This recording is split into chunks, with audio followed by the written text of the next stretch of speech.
गांधीनगर येथे रेल्वे गाडी थांबवण्यासाठी आम्ही आज निवेदन दिलं।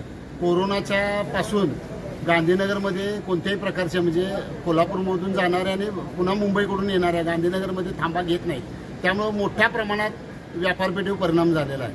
मग शिवसेना असेल, अनेक राजकीय पक्ष, परत व्यापाऱ्यांनी सुद्धा निवेदन दिलं नाही। आता कोयना एक्सप्रेस एकच गाडी आता थांबते, मग कोयना एक्सप्रेस थांबते। मग अधिकाऱ्यांना यापूर्वी आम्ही निवेदन दिलं, त्याबाबत अधिकाऱ्यांनी प्रयत्न केले म्हणून आम्ही आज अधिकाऱ्यांचा सत्कार केला।